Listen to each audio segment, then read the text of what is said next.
سامعین، آج کے ہم اس پروگرام میں آپ کو بتاتے ہیں کہ پاکستانی نیب یا دیگر اداروں کی پاکستان کی جو آرمی ہے، اسٹیبلشمنٹ ہے، اس کے آگے وقت کیا ہے۔ پاکستان کا ایک ریٹائرڈ جنرل ہے، لیفٹیننٹ جنرل مزمل حسین۔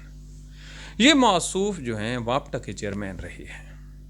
نیب نے کاغذات کی جانچ کی تو پتہ چلا کہ جو تربیلا کا جو 4 منصوبہ تھا اس کی توسیع کا، اس میں کرپشن ہوئی ہے۔ کتنی؟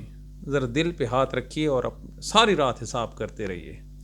1 کھرب 50 ارب روپیہ، 1 کھرب 50 ارب روپیہ، کروڑوں نہیں۔ نیب نے کہا اس میں یہ جو موصوف ہیں انہوں نے کرپشن کی ہے۔ یہ موصوف اس ٹائم اللہ تعالیٰ کے حکم سے پچھلے 3 سالوں سے بیرون ملک بیٹھے ہیں اپنی فیملی کے ساتھ، جی اپنے اصل دیش میں۔ نوٹس بھیج دیتا ہے نیب، آئیں جی ذرا آپ سے کوئی سوال جواب کریں۔ وہ کہتا ہے میرے پاس ٹائم بھی نہیں ہے۔ ٹھیک ہے، دوسرا نوٹس جاتا ہے، وہ کہتا ہے میں نے آنا ہی نہیں ہے۔ پھر انہوں نے ایک لیٹر لکھا ہے کہ آئندہ آپ نے جو مجھے لیٹر لکھنا ہے تو برائے کرم یہ زحمت نہ کرنا، بلکہ جو لیٹر ہے DHQ کو لکھنا، پنڈی کو۔ پنڈی والے مجھے کہیں گے تو میں آپ کو جواب دوں گا، بصورت دیگر آپ نے یہ نہیں کرنا۔ میرے خیال میں اس کے بعد نہ کوئی لیٹر لکھا جائے گا اور نہ ہی کوئی انکوائری ہوگی۔ یہ آپ کو پتہ چل گیا ہوگا پاکستان کی نیب کی۔ اب پاکستان کا موجودہ جو صدر ہے زرداری، اس کو نوٹس بھیجا تھا کہ اس کے اکاؤنٹ میں کروڑوں نہیں اربوں روپے پڑے ہیں اسی نیب نے۔ تو اس نے حامد میر کے پروگرام میں کیا کہا تھا، اس نیب کی اتنی مجال، یہ میرے پاؤں پڑ جائے،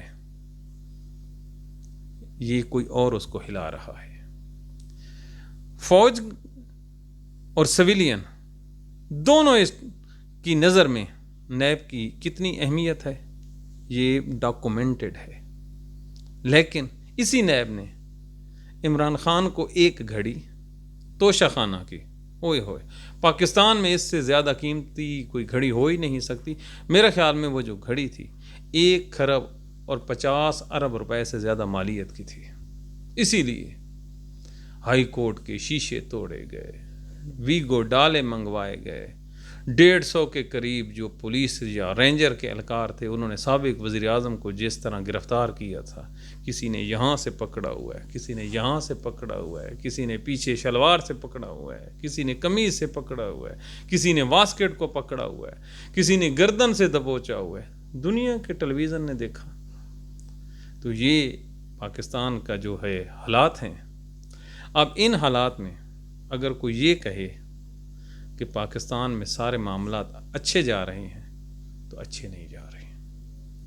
اگین سیڈ، اللہ تعالیٰ کا قرآن بار بار کہتا ہے کہ ہلاک ہوئی وہ قومیں، اے محمد ہلاک ہوئی وہ قومیں جس کا کوئی امیر جرم کرے تو اس کو چھوڑ دو، اور اگر کوئی غریب جرم کرے تو اس کو پکڑ لو۔ اور یہ جو آیت ہے، یہ جو حدیث شریف ہے، پاکستان میں 100% لاگو ہے۔ بڑے آدمیوں کو آپ نے کچھ نہیں کہنا، چھوٹے آدمیوں کا کچومر لکھا دینا ہے، اور اگر کوئی آواز اٹھا لے تو اس کی آواز ہی بند کر دو۔ انا للہ و انا الیہ راجعون۔ پاکستانیوں زندہ ہو تو آواز اٹھاؤ، اس میں تو کوئی کسی قسم کی غداری نہیں ہے، یہ تو فیکٹس ہیں۔ آواز اٹھاؤ، اگر اب بھی آواز نہیں اٹھاتے تو آپ مردہ ہیں۔ اپنی دعاؤں میں یاد رکھیے۔ Thank you very much.